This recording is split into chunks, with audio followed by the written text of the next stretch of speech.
So we all know that if you walk into a department store, sometimes it's easy to get overwhelmed by the plethora of different options, so many different bottles and scent profiles and presentations and price ranges. And I want this video to help assist consumers as much as possible while also injecting a little bit of my subjective views into it. In today's episode, we're going to be going over the 10 most popular designer fragrances for men, and I'm going to be ranking them from best to worst.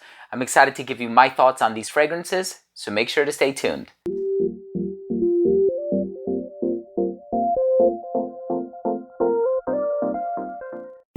Now, before I begin today's episode and I tell you about these 10 most popular designer fragrances, and I'm going to rank them from worst to best. I'm going to leave the best one for the number one spot. I do want to start things off by saying that if you're a fan of fragrance-related content, please do consider supporting the channel by subscribing to it. Hit the bell icon so you could be notified whenever I do upload future videos to the channel. And of course, give this video a thumbs up if you enjoyed it or if you took something of value from today's episode. It would really mean a lot to me. So again, I know it's quite overwhelming when we walk into a Macy's or Nordstrom or Sephora or Neiman Marcus or what have you, Winners if you're up in Canada, and you see all of these designer fragrances. For somebody who's not really into fragrances, I would imagine it's quite difficult to deduce or determine which is good and which is bad, which has been around for a long time, which is a bit more modern or contemporary. So let's go over some of the most popular designer fragrances and I'll give you my thoughts on them. So one that has been around for quite a number of years now is actually a bit more on the modern side of things, and this one is Gucci Guilty. Now, Gucci Guilty, composed by Jacques Couklier, who is an amazing perfumer. He's also done Angel for Men by Thierry Mugler. This fragrance is kind of citrusy and fresh, and there's this orange blossom note in here with some smooth woods rounding out the base. This fragrance is not very interesting. I love wearing it because it has a high compliment factor, great for the office. There's also an eau de parfum version. There is a parfum version, which is a little bit denser and richer. There is one flanker that has rose in it. And then we also have Gucci Guilty Black, which is one of my biggest compliment getters to date. But this is one where I put it on, people around me absolutely love it. After about an hour or two, I actually get kind of bored of it. And also, a lot of people are wearing this now, so I don't know if you want to wear something, and this is up to you to determine if you want to wear something that is being worn by tons of other people. But I'm going to put Gucci Guilty in the number 10 spot. There are a lot of other flankers out there. Gucci Guilty Absolute smells very different from the original. Gucci Guilty Oud also smells very different, right? Kind of has like this raspberry oud kind of a vibe in there, composed by Alberto Morillas.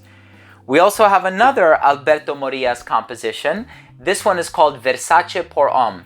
Again, very fresh, very lively. Some people say it smells like dryer sheets, but it has this very bright, warm, citrusy vibe. Kind of has this aquatic sensation in there too. I love it. It's one of my wife's favorite fragrances ever. Again, kind of on the more, I don't want to say uninteresting because I do love this one. I actually, in terms of the smell and the vibe that it gives across, I think I enjoy wearing it more than Gucci Guilty.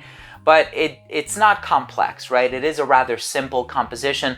Definitely one that can be worn a bit more casually. I would say Gucci Guilty is also quite casual, but it would work well in an office setting. This one is perfect for an office setting, but also if you're lounging around the house, running errands, doing something perhaps on the more casual side of things. Now, the next one I personally really love, and this one by Yves Saint Laurent is called La Nuit de l'Homme. Now, I have the L'Intense version in my hand. I also do have the original La Nuit de l'Homme, but for convenience sake, because this is the first bottle that I was able to locate today, that's the one I'm going to be showing in the video. La Nuit de l'Homme is great. It is one of the most popular designer fragrances on the market. It's selling like hotcakes. It's been hyped in the YouTube fragrance community. However, there are still people who love Eau Electrique, Bleu Electrique, L'Homme Ultime, so on and so forth. And even the original L'Homme, right? There have been a lot of flankers that people really enjoy from this house. So when you say, what is the most iconic Yves Saint Laurent fragrance? Of course, there's also YSL Y, which could have very easily been featured in this list.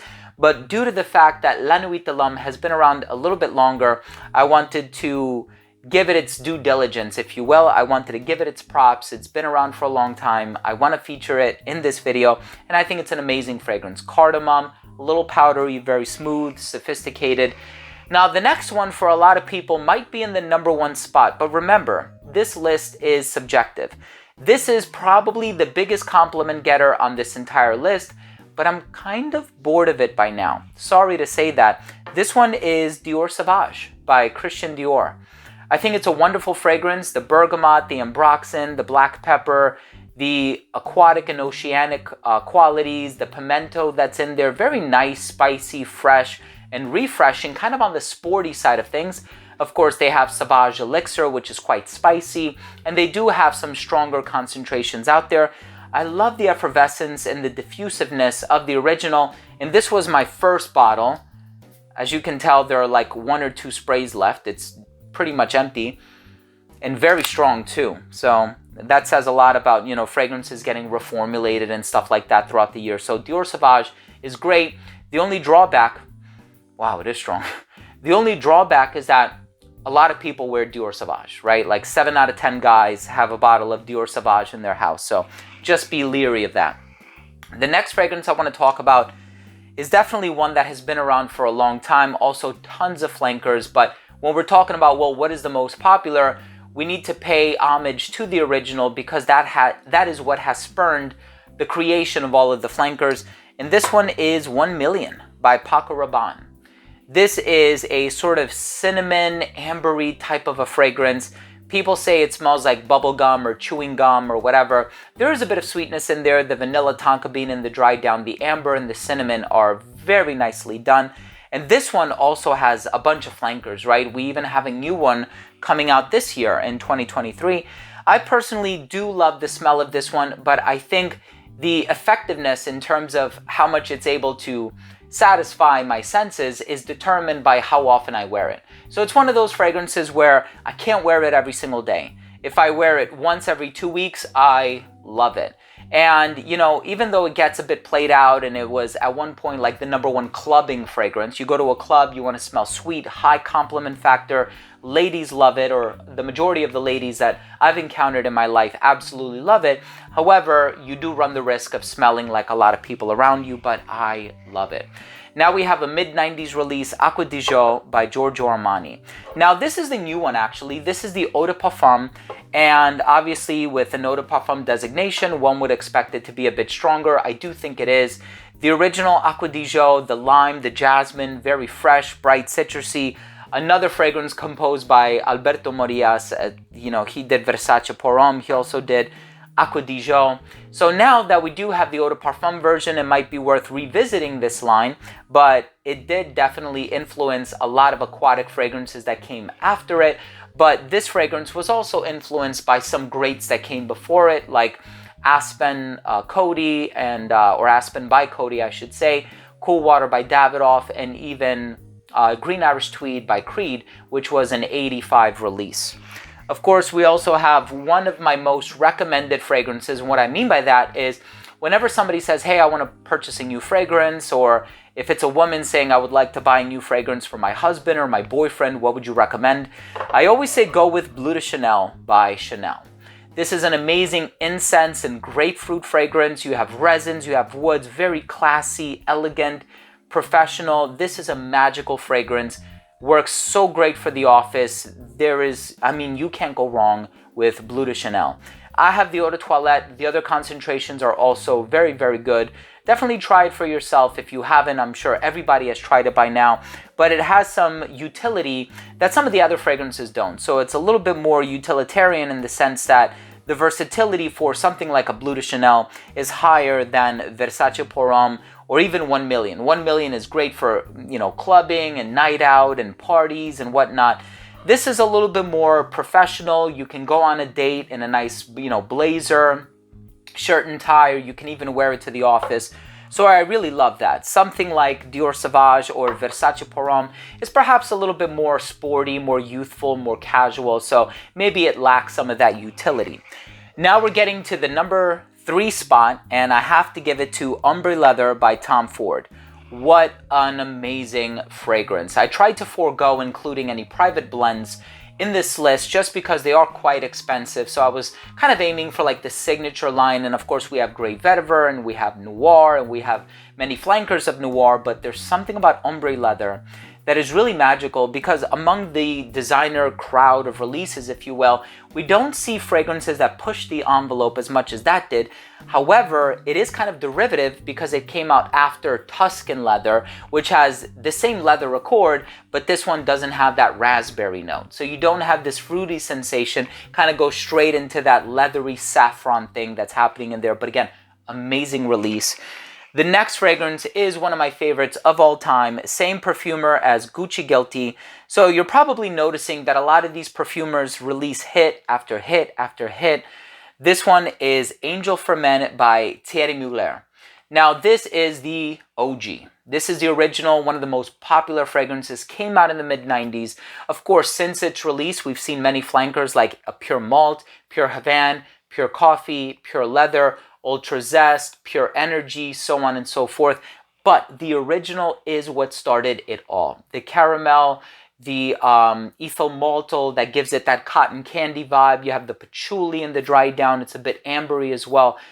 Earthy, such an amazing fragrance. And of course, it is one of the more challenging fragrances on the list. So far, the two most challenging on this list are Ombre Leather and Angel for Men. It has a love-hate relationship among the majority of consumers, so definitely try it for yourself before you commit to purchasing it. But again, keep in mind this is a subjective list.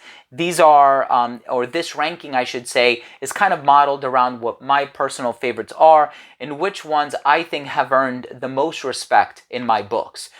The fragrance in the #1 spot, again, a lot of mid-90s releases, but you want to select fragrances that are still doing incredibly well, even today, fragrances that are still getting flankers, even today, perfumers that still have one of the highest reputations, even today.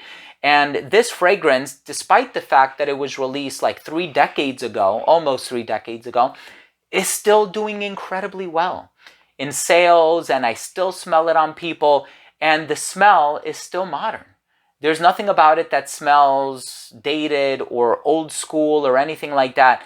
I can still smell it on a person today and think to myself, wow, that could have been released last year and I would have been just as convinced as per its novelty. The fragrance that I'm talking about, of course, is Le Male by Jean Paul Gaultier. Le Male by Jean Paul Gaultier is one of the greatest fragrances ever released. Mint, lavender, vanilla, composed by Francis Kurkdjian, who's an amazing perfumer. He's done Baccarat Rouge 540 by his own brand, Maison Francis Kurkdjian. He's also done, tons of other designer fragrances, Burberry Her, just being one of them. And his expertise, his know-how, and his integrity is not to be messed with. He is one of the best perfumers, Armenian descent, but he lives in France. And he is so incredibly knowledgeable. And this is one of my favorite fragrances of all time. And I don't know if you guys are going to believe this or not, but this is like my 4th or 5th bottle. I actually purchased this in the fall of last year, and I used a little more than half of it. Even though it's been around since the mid-90s, I still love this stuff. And I just got the holiday edition that I reviewed like a month or 2 ago, right? So they're still releasing fragrances or flankers within the Le Male lineup. Guys, thank you so much for watching. 10 of the most popular men's designer fragrances ranked from worst to best. And of course, I do enjoy each one of these in their own way. For some of these, I have to be in the mood to wear them. Some of these, I get bored of them quite easily. Some of these, I can only take them in small snippets at a time, like 1 million. I can't wear it every day. Can't even wear it like a week straight. It has to be worn in a very sort of tasteful and spread out manner. But in any case, let me know, what is your favorite, most popular men's designer fragrance of all time? Leave your list or your selections down below. Thanks again for joining me today. I really hope you enjoyed this video. If you did, please do consider supporting the channel by subscribing to it. Hit the bell icon and give this video a thumbs up. Love you guys. I appreciate your viewership. We'll see you tomorrow. Bye.